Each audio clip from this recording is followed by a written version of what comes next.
जय हिंद दोस्तों, मैं मुकेश दीक्षित और आप मेरे साथ हैं केवीएम ई लर्निंग पर।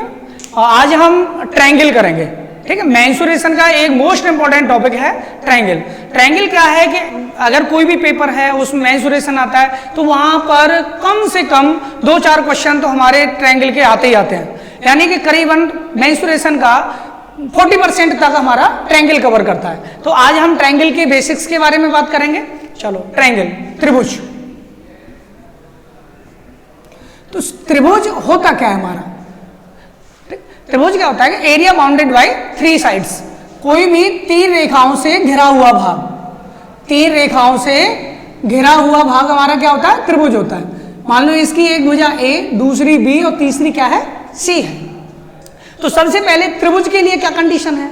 कोई भी त्रिभुज केवल तभी बन सकता है जब वो हमारी एक कंडीशन इसे सेटिस्फाई करे कि कोई भी 2 भुजाएं, कहीं भी 2 भुजाओं का योग हमेशा तीसरी भुजा से क्या होगा?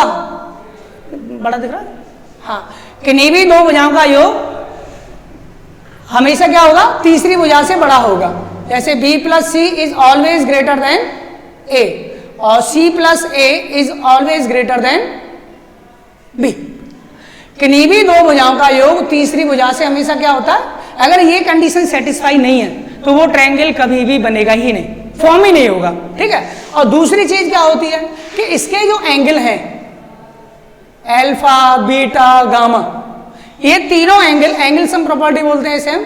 Alpha plus beta plus gamma, तीनों का योग कितना होगा? 180 डिग्री होगा। ठीक है। और ट्रायंगल को हमने 2 तरह से डिवाइड किया है। एक तो कोण के आधार पर, कोण के आधार पर, दूसरा इसकी भुजा के आधार पर, भुजाओं के आधार पर। ठीक। कोण के आधार पर क्या है? कोण के आधार पर भी ट्रायंगल को फिर 3 पार्टों में डिवाइड कर दिया हमने। ठीक है। पहला वाला है हमारा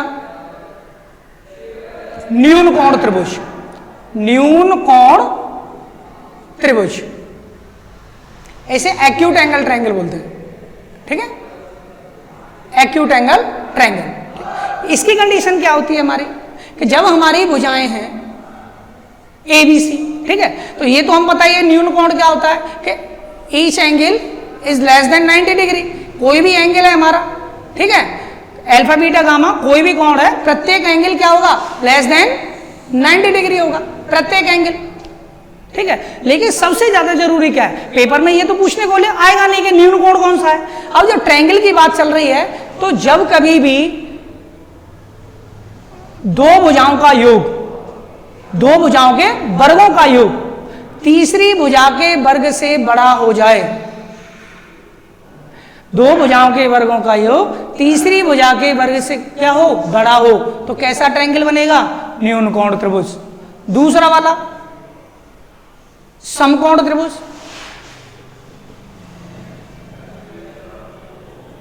इसे तो सभी जानते हैं, राइट एंगल ट्रायंगल बोलते हैं हम इसे। ठीक है, समकोण त्रिभुज, यानी कि कम से कम एक कोण, कम से कम एक कोण कितना होना चाहिए?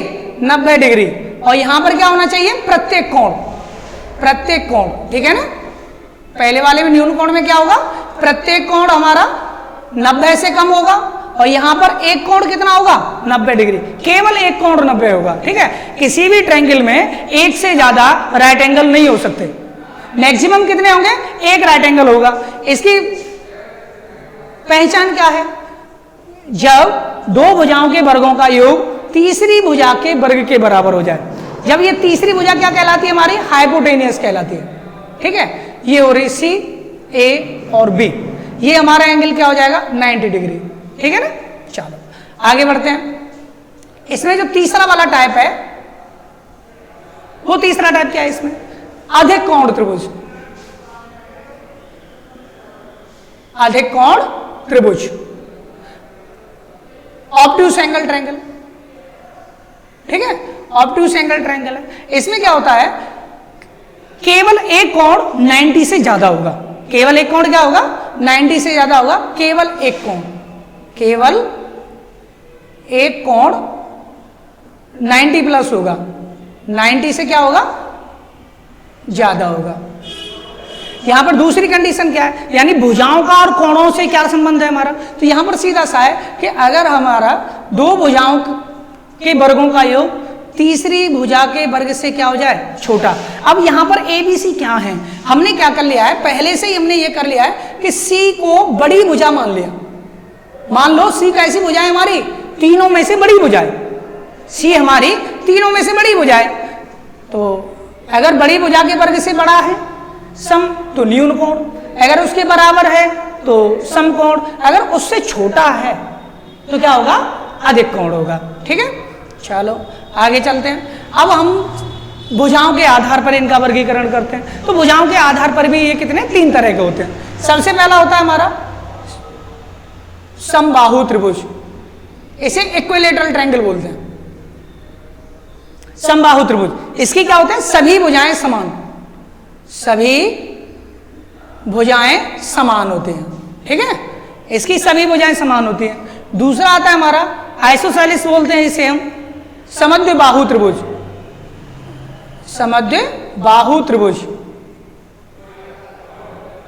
यहां पर पहले वाले में क्या था हमारा, सभी भुजाएं क्या थी हमारी, समान थी। ठीक है, और यहां पर क्या है हमारा, केवल 2 भुजाएं समान, केवल 2 भुजाएं समान।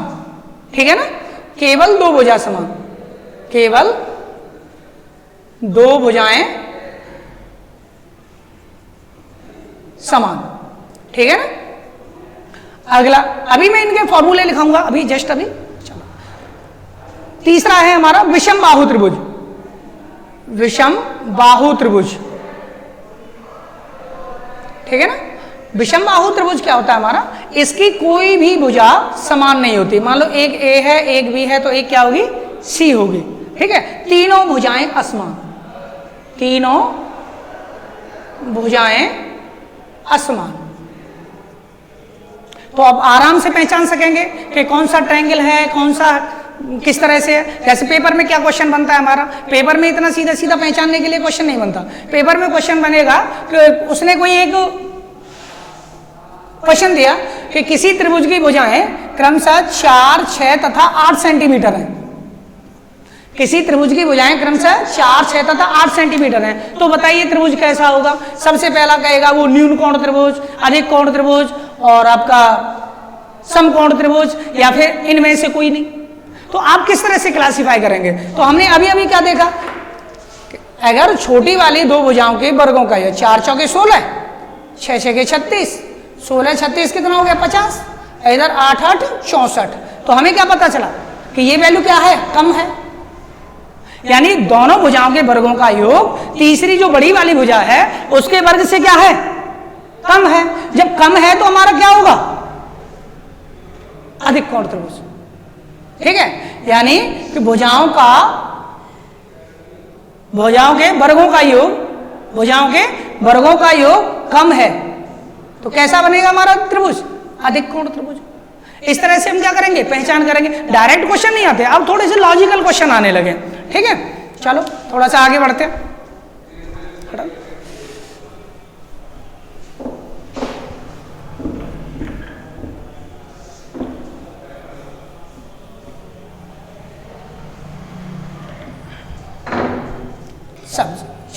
सबसे पहला हमारा समकोण त्रिभुज, समकोण त्रिभुज सबसे ज्यादा पेपर में पूछे जाने वाला क्वेश्चन, सबसे ज्यादा इसी से क्वेश्चन पूछे जाते हैं। समकोण त्रिभुज, राइट एंगल ट्रायंगल। इसमें होता क्या है, अभी अभी मैंने बताया कि एक एंगल कितना होगा 90 डिग्री, इसके सामने 90 के जो सामने है उसे हाइपोटेनियस बोलते हैं, कर्ण। 90 के जस्ट सामने है उसे क्या बोलते हैं, हाइपोटेनियस, कर्ण है। ये क्या है, इसका लंब है, ये क्या है, आधार है। ठीक है, आधार हो गया। परपेंडिकुलर, हाइपोटेनियस और बेस, परपेंडिकुलर, हाइपोटेनियस और बेस। अब इनमें रिलेशन अभी अभी मैं बता ही चुका हूं, a² + b² equals to c²। इसे हम पाइथागोरस प्रमेय भी कहते हैं। ठीक है, पाइथागोरस प्रमेय। ठीक है, पाइथागोरस प्रमेय। पाइथागोरस प्रमेय क्या होती है हमारी, यही होती है जब किसी त्रिभुज की किन्हीं 2 भुजाओं का योग, वर्गों का योग तीसरी भुजा के वर्ग के बराबर हो जाए तो वो समकोण त्रिभुज हो जाता है। ठीक है, यही हमारी पाइथागोरस प्रमेय। अब इसमें रिलेशन क्या आता है, मान लो ये हमारा ए है और ये बी है और ये क्या है, सी है, ए बी सी ये है हमारा कोण। ठीक है, तो इसमें हम क्या करेंगे, इसका सबसे पहले हम क्षेत्रफल की बात करते हैं। क्षेत्रफल 1/2 बेस इंटू हाइट कोई भी होता है हमारा, 1/2 आधार गुणा ऊंचाई। ठीक है, तो 1/2 बी इंटू ए, ये इसका एरिया हो गया। अगर यहां से इस पर मैं परपेंडिकुलर डाल दूं, अगर यहां पर क्या डाल दूं, परपेंडिकुलर, उस परपेंडिकुलर की लंबाई है मान लो पी, तो यहां एक रिलेशन और निकल के आता है हमारा कि P into C equals to A into B. ये कई बार आया पेपर में, ये रिलेशन कई बार पूछने को आया। एक रिलेशन और बनता है हमारे यहां पर कि 1/a² plus 1/b² equals to 1/p²। ये तो डायरेक्ट रिलेशन आया था अभी अभी जो यूपी पुलिस का एग्जाम हुआ था, यूपी पुलिस वाले एग्जाम में अभी अभी पूछा गया, डायरेक्ट रिलेशन पूछा गया, कोई लाग लपेट नहीं, सीधे सीधे डिट्टो क्वेश्चन। ठीक है, ये पूछा गया डिट्टो क्वेश्चन है। आगे जैसे अगर हम देखें और इसमें क्या क्वेश्चन बनता है, यदि मान लो ये कोई पॉइंट डी है, ये जो यहां से परपेंडिकुलर डाला गया है वो किसी पॉइंट डी पर जाकर के मिलता है हमारी हाइपोटेनियस पे, यदि डी ए बी का मध्य बिंदु हो, क्या हो, मध्य बिंदु हो, तो डी को क्या कहेंगे, डी को सर्कम सेंटर ऑफ ट्रायंगल, क्या कहेंगे, परिकेंद्र। डी को त्रिभुज ए बी सी का परिकेंद्र बोला जाता है। क्या बोला जाता है, परिकेंद्र कहा जाता है। तो जब हमारा डी मिड पॉइंट है तो हम यहां से ये कह सकते हैं कि A D equals to B D equals to C D. ये हमारा सीधा सीधा निकल के आता है यहां से। ठीक है, अगर हमारा यहां पर डी मिड पॉइंट नहीं होता, जब डी मिड पॉइंट नहीं होता तो यहां से एक सीधा सा रिलेशन और आता हमारा कि सी डी, यानी सी डी क्या है हमारा, पी है, मतलब पी का स्क्वायर, सी डी का स्क्वायर, इन दोनों के मल्टीप्लीकेशन। ठीक है, C D P square equals to कितना, A D into B D. एक रिलेशन ये होता है हमारा। ठीक है, तो ये कई बार ये भी पूछा गया है, ये भी पूछा गया है, ये भी पूछा गया है, ये भी पूछा गया है, ये भी पूछा गया है। तो इस तरह से हमारे क्वेश्चन पूछे जाते हैं। अगर आपको मेरी वीडियो अच्छी लगी हो तो आप लाइक करें, शेयर करें, सब्सक्राइब करें, और इसका नेक्स्ट पार्ट हम आगे बहुत जल्द लेके आने वाले हैं। तो ठीक है, ओके, थैंक यू, जय।